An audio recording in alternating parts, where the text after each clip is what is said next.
Um, on the 7th International Day of Yoga, Prime Minister Shri Modi inaugurated one Yoga app, which is jointly developed by World Health Organization (WHO) in collaboration with Ministry of Ayush. This app is available on Google Play Store as well as on Apple App Store. It provides authentic information on yoga in multiple languages. The aim of this app is to spread the message of yoga to larger audience, so you all can make use of the app and reap its benefit to make your life happy. Now I would like to invite Mr. Siddharth Khanna, who runs yoga school, SivaOm in Athens, to impart teaching in yoga for its various benefits to humankind. I now invite him to say a few words, and which will be followed by a presentation by the students. Please. Thank you.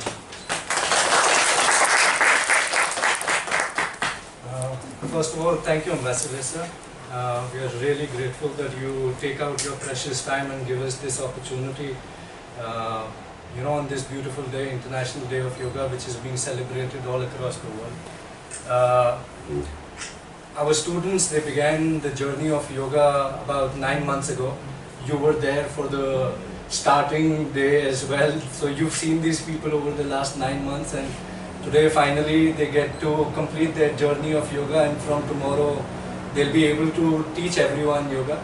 In this regards, they have certain topics which they really resonated with, and whatever they've learned in those last 9 months, they will be presenting their own understanding on these particular topics. We would begin with Mr. Christos doing a presentation about how yoga will affect professional life. So please, Mr. Christos, if you would like to come and do this. Thank you so much.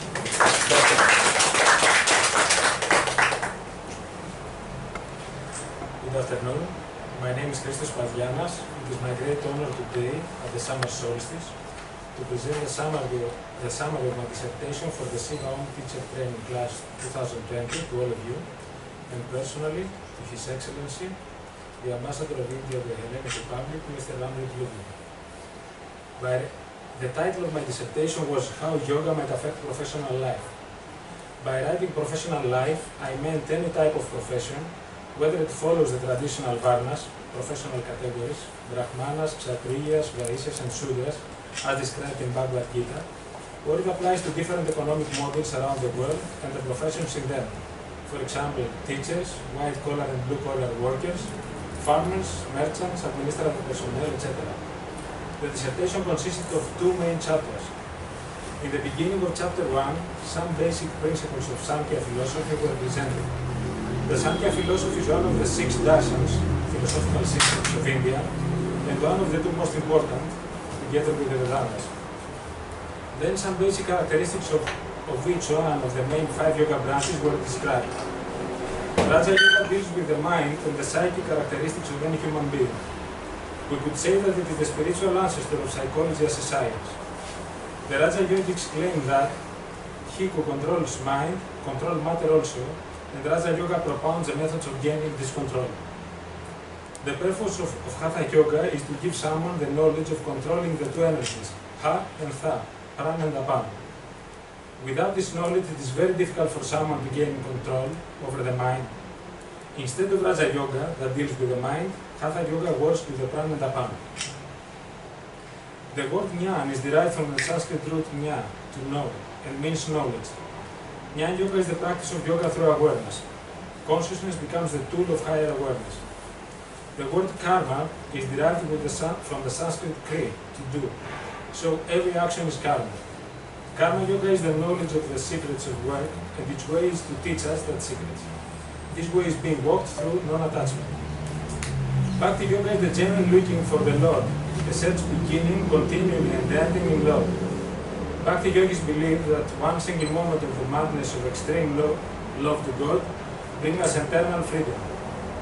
Now about chapter 2. Regarding Raja Yoga, specific examples of how the observance of each yama and niyama might affect a professional's life, and corresponding examples of asanas, postures, pranayams, breathing exercises, and meditations were mentioned. Most of the above examples applies to Hatha Yoga as well. With regard to Jnana Yoga, I tried to apply the theory of unity of everyone and everything with God to the professional field. In Karma Yoga, specific incentives for the professional to practice either non-attachment or righteous actions were presented. Worshipping, chanting, and the tool of humanization of God in analyzing some professional behaviors were the mentioned examples about Bhakti Yoga. For any of the above 5 yoga branches, specific thoughts were presenting on how space, referring to different countries and world regions, and time, referring to the era that we live, play their own roles in the affection of professional life. The conclusion paragraph was a trial to get back to the basics. Everything is energy, and matter is totally penetrated with energy. Energy is the source of all life. Whether the Chinese call it Qi, which is similar to the Greek Pneuma, the Latin Spiritus Vitalis, the Prana of Yoga, the Mana of the Kalunas in Hawaii, the light of the Christians, the cow of the ancient Egyptians. So, the good yoga aspirant should always remember that, while working, any good thought, word or action that he acts will create energy waves of a specific wavelength that will be traveling around to his professional ecosystem. And when they meet each other with other waves of the same wavelength, they will create constructive interference of the two. On the other hand, the above opportunity could become a nightmare threat if, instead of acting good thoughts, words or actions, he acts evil ones, since they will be in phase with other evil-driven energy waves. For positively affecting his energy waves, the aspirant of yoga can use any yoga branch, either Raja Yoga through psychic control, or Hatha Yoga through prana control, or Jnana Yoga through philosophy, or Karma Yoga through work, or Bhakti Yoga through worship, or any combination of the above branches.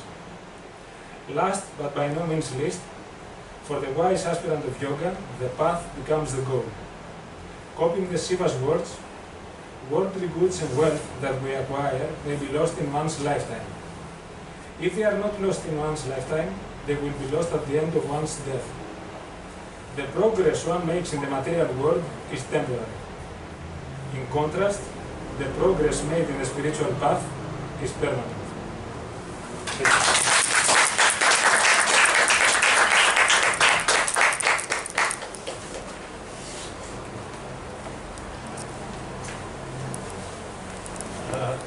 Thank you, Christos. That was really amazing. Very proud of you. Did a remarkable explanation about how a person can use different yogas in the tools of each professional life, regardless of wherever they might be.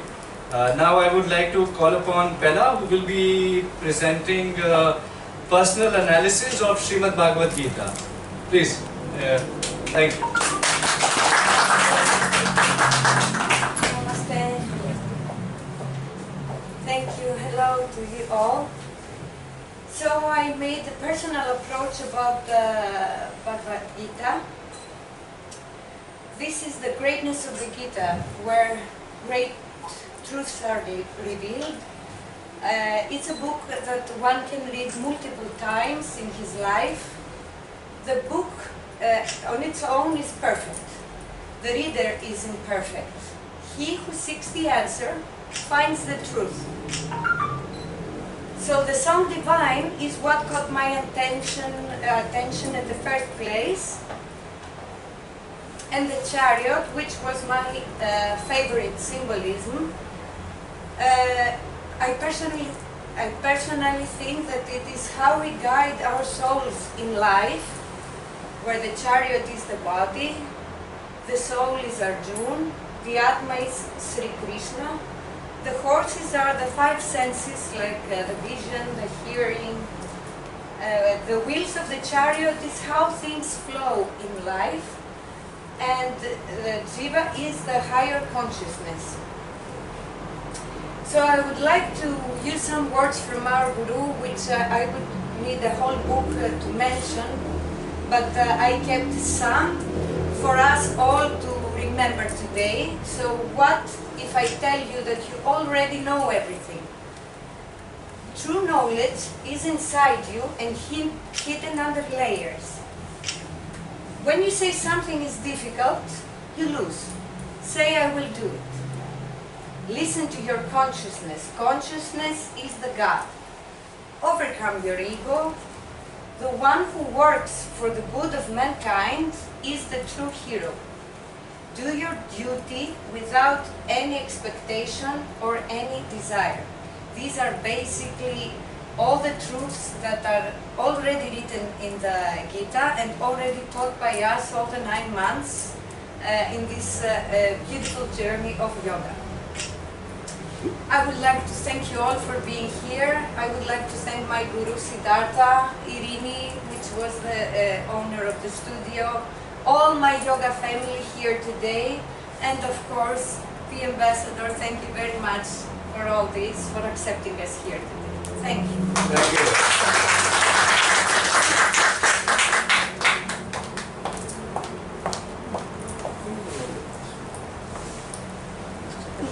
Excellent, Bella. That was really amazing as well.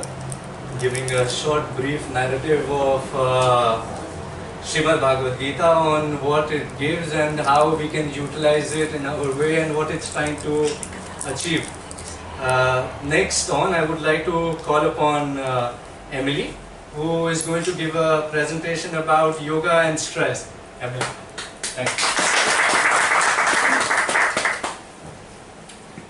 Good afternoon, everybody. Mr. Ambassador, thanks a lot for receiving us here today.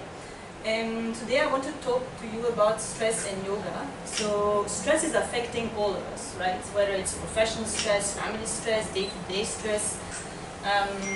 So how can yoga help us to deal with stress? This will be the topic of this presentation. So first, let's see what is stress. So we can define stress as this big stone, right, that is on our neck sometime and super heavy. So stress is a physiological, behavioral, emotional, physical and cognitive response that is triggered by a stimulus from the world around us.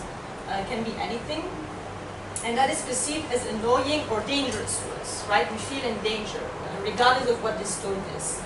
So if we look at the story of stress, since the Stone Age, or since the time where human beings were chasing the lions in the jungle, basically stress is functioning in the same way. So you have a stressor that can be a lion, or can be your boss, or can be whatever stresses you in life. When you face a stressor, you will have a discharge of adrenaline and cortisol, which are two stress hormones in your body, right? And then you might have 3 types of response, which is the fight response. You will become aggressive, you want to fight the stress, you want to respond in an aggressive manner. You can freeze, so the stress you will not be able to move anymore, right? Immobilism, you don't respond to anything. Or you can flight, so then you will try to run away from the stress, right? So these are the basic 3 responses. The thing is that we are not living in a jungle anymore, right? This is a stress response that is a survival mechanism, very ancient one, that is still functioning today. However, what happens today, next one, is that often we are exposed to stress on a longer period than just the attack of a lion, right? When we are exposed to chronic stress, day-to-day stress, our resistance to stress becomes weakened and weakened over time, and if you don't address this, it can lead to burnout or even more, okay? So next slide, please. So how can yoga help with stress? So basically, yoga is union, right? Is union with your higher self, union with the universe. You are aligning your body with your mind, with your soul. You are aligning the breath with the movement and with the intention. So everything is aligned and everything becomes love and bliss when you are practicing yoga on a regular basis, right? Stress is the opposite. Stress is disconnection. Stress, we feel, when we are stressed, we feel that the whole world around us is attacking us. It's dangerous, right? So this is how yoga can help, because yoga can counterbalance the effect of stress by trying to uniting us again with the rest of the universe and see the universe as love and not as a danger. Okay? So next slide. So there are different ways that we can work on yoga and stress. There are different ways that stress can affect us. So stress can affect our bodies, of physical bodies with a lot of different symptoms like headache, muscle tension, digestion issues, name it. So for this we have Hatha Yoga. Okay, Hatha Yoga is perfect for this kind of effect on stress. When stress is affecting our minds, so we are worrying too much, we are anxious, we cannot sleep at night, our mind is working constantly. There we have Raja Yoga, that includes also Hatha Yoga, of course, with proper pranayama, breathing exercises, meditation. All this can help with the worrying mind. Then we have the impact and stress on behavior on society, right? We can, have symptoms of overeating, undereating, be suddenly, angry against everybody, do all sorts of crazy things. Karma Yoga can help with that. So Karma Yoga, as you probably all know, is the yoga of action. So this can really help with stress linked to behavior. And then we have the emotional side and the spiritual side. So if stress affects your emotion or your spirituality, then again we have Raja Yoga and Bhakti Yoga, which is more like to the devotion of God or the universe, name it the way you want. So each type of symptoms of stress, each impact of stress on us has a response in yoga. Next. So just to close this presentation, I would like to share a beautiful quote from Patanjali Yoga Sutras, which for me was very enlightening. Is that the mind is like a lake, and the bottom of the lake is your true self, which you can see only when the lake is calm. And so yoga really helps us basically to flatten the waves of the lake. And if you manage to do that, then you will be able to see the bottom and your true self. Thank you. Thanks.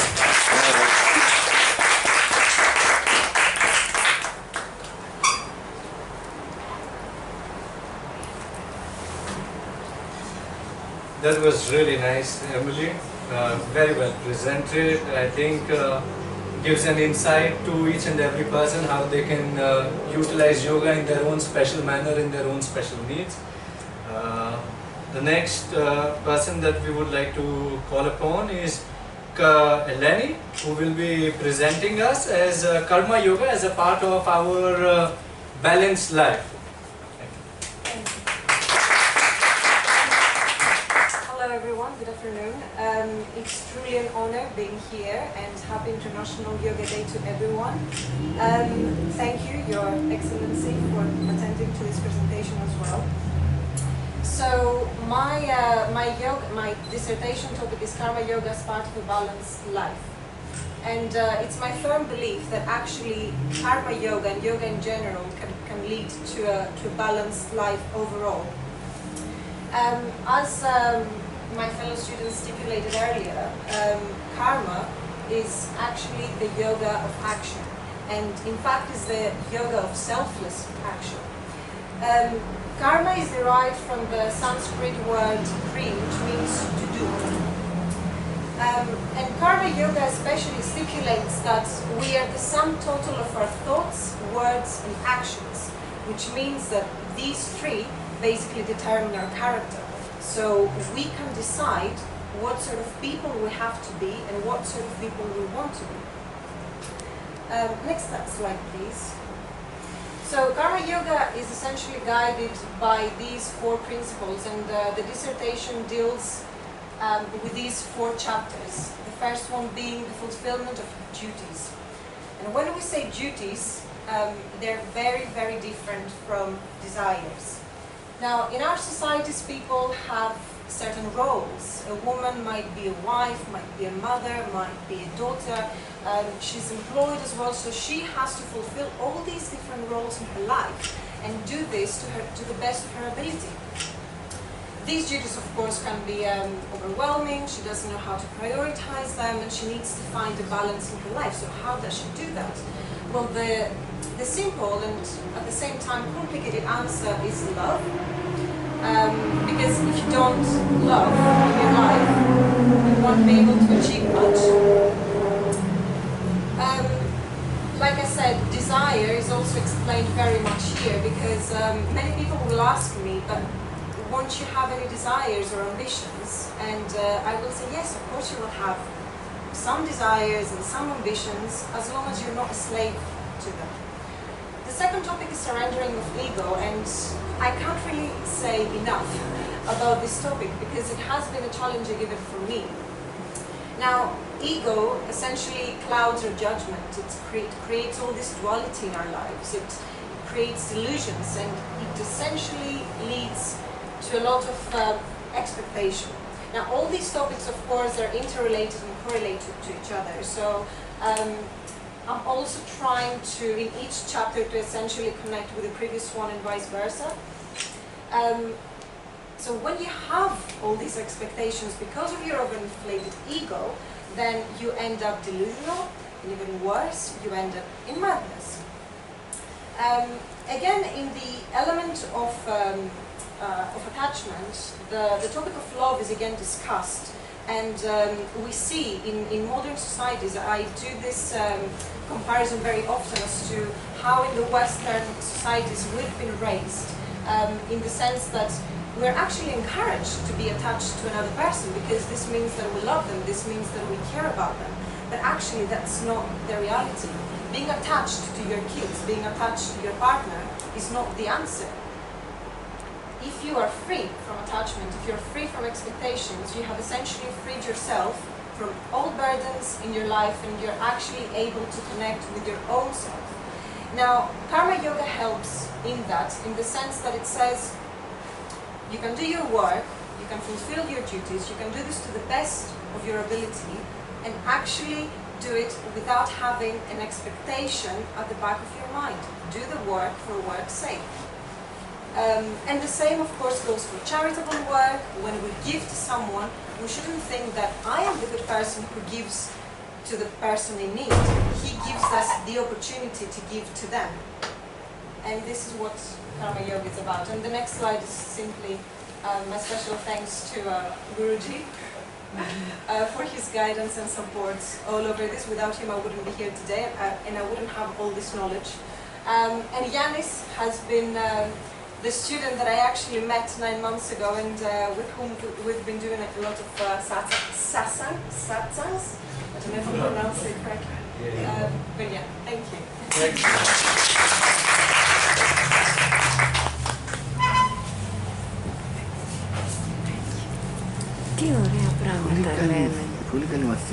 Thank you, Eleni. Talking about Karma Yoga and explaining it to everyone present here, and bringing in insight into how they can improve their karma and what they need to be doing in their lives to achieve the essence of Karma Yoga. Very well presented. And we will have our final presentation. I would like to call upon Radhika, who is going to talk about the eternal truth of the yogic scriptures.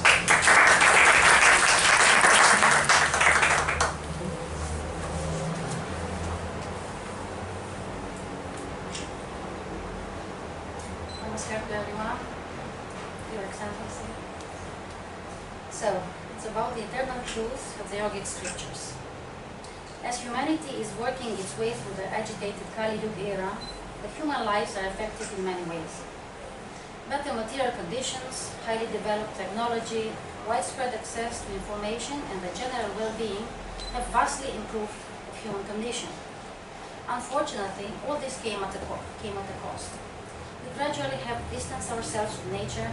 We became more and more self-centered, greedy, possession-oriented, losing connection with our inner self. We seem to have forgotten our true nature, and the ever-accelerating rhythm of our lives is now driving us towards dangerous levels of stress and alienation. More and more people withdraw them within their self-built prisons and prefer indirect contact with others, and thus they are losing a lot of communication quality and meaning. In this competitive world, natural human values such as compassion, kindness, friendship, respect, peace, faith, gratitude are becoming difficult to find. In spite of impressive achievements we made in science and material culture, the essence of the human being did not change much. Sadly, the negative aspects of human behavior still prevail, causing a lot of suffering from violence, war, poverty, prejudice, exploitation, anger, hatred, and despair. It was more than obvious today that we humans need to go back to the core of our being and seek guidance in the universal true values that are beyond time, space and causation, values which have been passed to us by our ancestors through countless generations. Throughout the ages, this knowledge has been lost many times, but every time when humanity seemed to have lost its way, the divine, through illuminated beings and sacred text generously restored it. Even today, the tantric and yogic texts are real treasure troves of wisdom and practical guidance in our quest to improve ourselves and achieve a state of high consciousness and ultimate moksha. One of the most valuable and important sacred texts in all humanity's history is the Srimad Bhagavad Gita, the divine song, or the celestial song. The Gita, as it is sometimes referred, is a 700-verse Hindu scripture that is part of the Mahabharata dating to the first millennium BCE and takes the form of a conversation between Lord Krishna, the avatar of Lord Vishnu, and the Pandava prince Arjuna. The dialogue between the two touches upon a wide range of spiritual issues, ethical, philosophical dilemmas, which Arjuna is facing about the coming war he is called to be part of. In reality, Krishna's answer encompassed much deeper meanings that go far beyond the mere subject of a battle ahead, and which, when carefully studied, turned out to be valued and precious guidance for our day-by-day life. A broad range of issues such as anger, depression, greed, forgiveness, confusion, discrimination, laziness, pride, fear, loneliness, temptation, lust, forgetfulness, demotivation, loss, seeking peace, uncontrolled mind, dealing with envy, hopelessness are addressed in the text, and practical solutions are suggested in specific chapters and short. Therefore, the Gita may serve as a hands-on guidebook in order to mitigate all challenges of daily life and also as a guide on the path of self-realization. Arching over millennia, the wisdom of ancients proved to be once again the true way for a meaningful life. And the object of the upcoming essay is to explain and analyze all the above issues with reference to the respective chapters and shlokas of the Bhagavad Gita. And I also want to explain how grateful I am to India, first of all, for giving to humanity the gift of yoga. I also feel grateful to the embassy, the Indian embassy in Athens, for making this possible and accepting us here on such a special day. And of course to Guruji, Siddhartha, for guiding us all this time, and not only in yoga but also in life. And thank you everyone, and my spiritual family also for all this. I'm so grateful.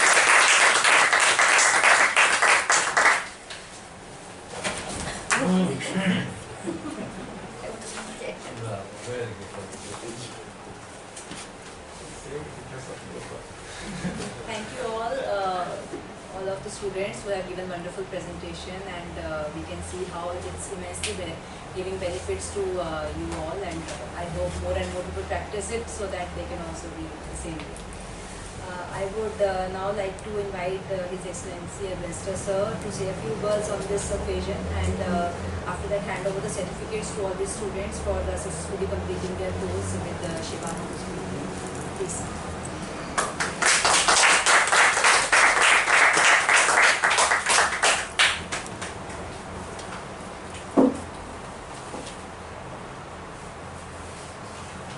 Thank you and welcome to University of India, and welcome on this International Day of Yoga. So, just as Mr. Siddharth said, about 9 months ago, exactly was the opening, and after that I know it has been a challenging time. I was wondering, because there was all this lockdown and this so much of restriction. So, but congratulations to everybody for having completed the course, and I think as the presenters were very interesting, that you become like a family, and that eventually you will make further families. That is, I think, the objective of this school. So congratulations that you have come to know many things about what are the hidden objectives of practicing yoga and other teachings, and I hope you discover this further on your journey as you go forward. And also it was some interesting, how modern challenges have come in spite of developments and all. Like this pandemic itself, which is not over. People are talking about second phase. Of course, we all are facing, and unfortunately, India also the second phase was a little bad, a little worse than expected. Nobody expected that. Because by February, India things were quite down, and suddenly it was a spike and a new variant. They say we call it Delta variant, which is affecting all over the world. So now things are better. I think Greece is also, from the pandemic point, is better, but then some places like Britain is still bad. Yesterday, I was talking, there was a daily case of 9,000 cases. So the people are talking about third wave, fourth wave, and so on. We still, the world is still grappling with this problem, and it has thrown up. We had the human being, we had become used to some way of life, that we will keep on progressing this way, technology will enable us to this way. Even people had come out with the means to go to Mars. You can pay this much as a tourist venture and all. So people never thought of earlier. So, but then pandemic has affected all the life. People became afraid, as some of the presenters were. A new fear, whether one will live or not, what will happen after that. So many things started coming, and many of us and all over the world, unexpected deaths did happen. It was quite tragic. Even then, people looking very healthy. The students were used to attending classes, and then they have to go online. And now from online, if they ever have to go back to classes, they think why they have to go back. And then all over the world, that is nothing unique in a particular country. If you have new challenges, for example, I don't know how many of you are married, but in family homes where people were forced to stay at home instead of leading a better family, it has led to more violence, domestic violence and all that. So it's quite a challenge. I mean, people after especially Μάρκος καταλάβαινε όλα ότι λέει τώρα θα κλαίει. living for such a long time, you would think they would have understood each other very well. Opposite starts happening. Rather than becoming more tolerant, they become more intolerant. So these are challenges which one by statistics. So anyhow, that is some give any lecture. But these are some of the challenges which some of the studies, presentations, they come up with challenges which they are facing, which is good. I mean, at least you are grappling with life questions in addition to the physical form and how they are related. And as this today was the International Day of Yoga. I don't know how many of you went through what the Prime Minister gave the address in today morning. So I will just, as an ambassador, would like to read his, even if you have seen it, just for the collection, what he said. Prime Minister himself is a big practitioner of yoga since many years now. So just I'll give it out. Namaskar, wishing you all a very happy 7th International Yoga Day. Today, when the whole world is battling the corona pandemic, yoga has remained a ray of hope.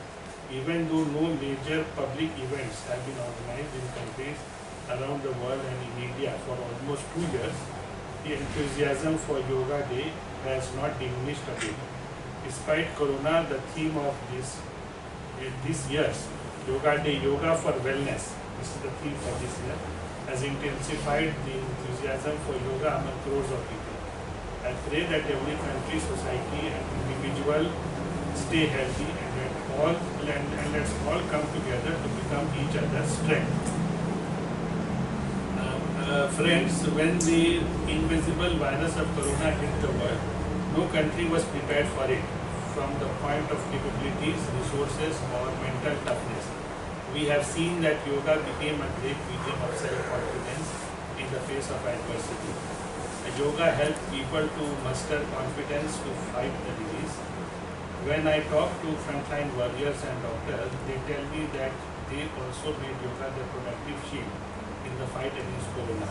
Doctors who made themselves strong with yoga and also used to help their patients recover quickly. Today, one finds so many stories from hospitals where doctors and nurses are teaching yoga to patients and patients sharing their experiences. The experts of the world are also stressing the importance of breathing exercises like pranayama and Anulom-Vilom for strengthening our respiratory system. The great Tamil saint Thiruvalluvar once said, if there is a disease, diagnose it, go to its root, find out what is the cause of the disease, and then ensure its treatment. Yoga shows this way. Today, medical science also lays equal emphasis on breathing, and yoga is beneficial for healing process. I am satisfied that today experts from all over the world are conducting various types of scientific research on this aspect of yoga. Many studies are being done on the benefits of yoga to our body, on the positive effects it has on our immunity. Nowadays we see that in many schools children are being taught yoga pranayama for 10-15 minutes before the start of online classes. It is also preparing the children physically to fight against corona.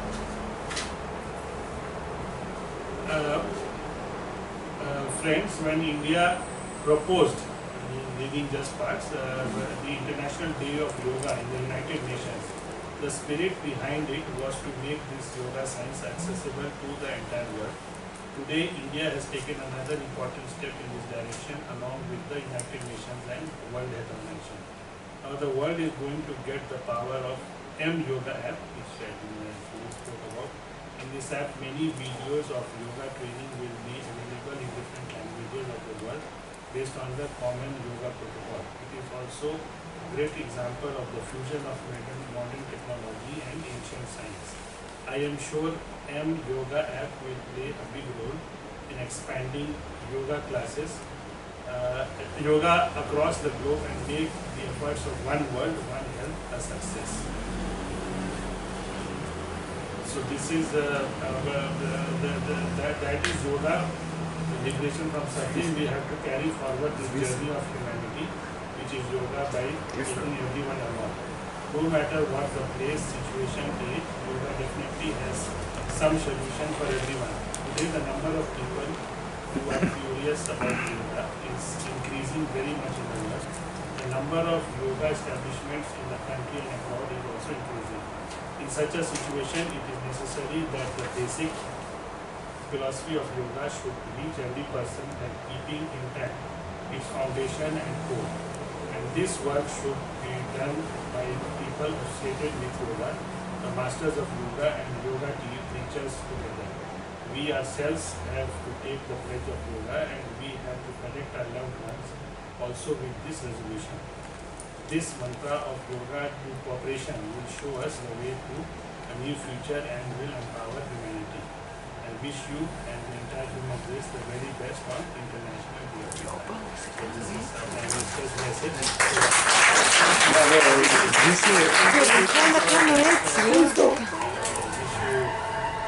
A further journey, a good journey on this road. Thank you. Thank you.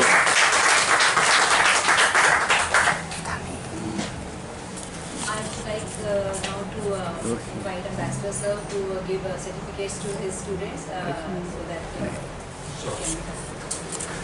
We'll call each person one by Τώρα one. άμα θέλω να τον τρελάνω το Σιντάρτα, τον παίρνω και κάνω το First πάνω on, φύγω we τρέχω. would like to call upon Θα με Christos. αφορήσει.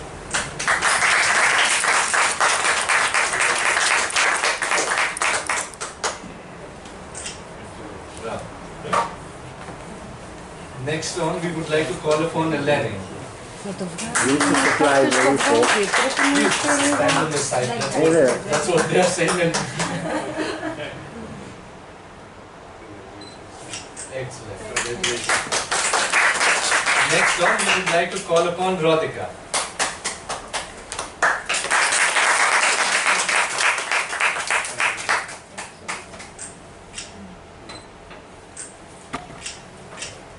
Next one, we would like to call upon Emily.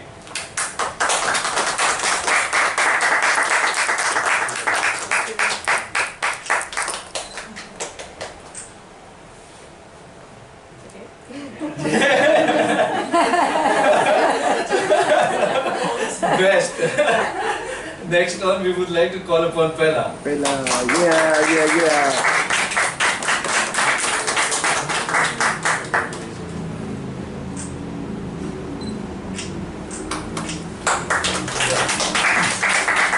Next one, we would like to call upon Vasiliki. Ay, que sí. Déjame contarlo.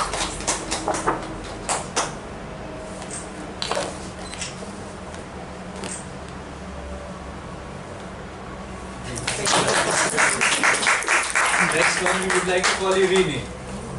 ¿Quieren perfección? Se lo equivocó.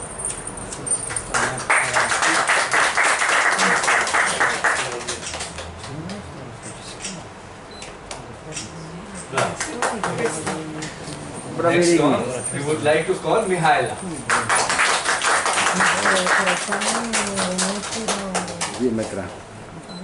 Entusiasmo. We would also like to present Ambassador Sir with a token of appreciation from our school and all our students. As a thank you, as a sign of appreciation for supporting us, supporting yoga, inviting all of us and everyone. Thank you so much.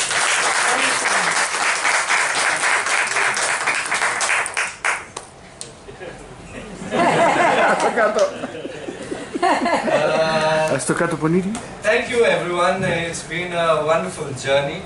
It's been really amazing. We all began together 9 months ago. Ambassador Sir was with us to give his blessings to most of you people in Athens. There are some people from Thessaloniki, some people are from Athens as well. Some people are doing their vacations in Mykonos and stuff like that. But it's been a very, very amazing journey. More people like that. Yes, and it's really amazing that you're bunch of few people who can really say that you're a part of the ancient traditions of India, which began many thousand years ago. Very few people get to say that. Who would have imagined, that Maharishi Patanjali, who was writing his sutras 2,600 years ago, he would reach out to someone in Greece, someone from Moldova, someone from Belgium, someone from all these amazing places. It's a beautiful, absolutely. I really hope that you get the best out of whatever we have learned, and you are able to offer the best of these teachings of yoga to the world. Really very proud of you in every single way. It has been a very tough time. It's perhaps one of the toughest teacher trainings I as a teacher have also done. We were in the, as Ambassador Sir said, we were in the lockdown, we were out of the lockdown, we were in the lockdown, out of the lockdown, sitting for 10 hours in front of screens, learning, going back and trying to employ all these tools in our life. We understand that it's one of the best tools which is available to mankind beyond any political beliefs, religious beliefs, personal beliefs. It has something to offer to absolutely every single person. On the 7th International Day of Yoga, it's amazing that you people graduate. This is a very beautiful journey indeed. But it's not stopped, it's just begun today. I wish you the best of luck to each and every one of you. And I really hope that you carry out your duties as a yoga teacher. Always you are responsible and you can change people's life. I'm very, very grateful and very blessed to have students like you, the support of the embassy, Ambassador Sir and everyone. Very grateful for everything which has happened, even in the toughest of times. It has come out as a shining bright light. Thank you so much, sir, for giving your time, your precious time. Thank you everyone.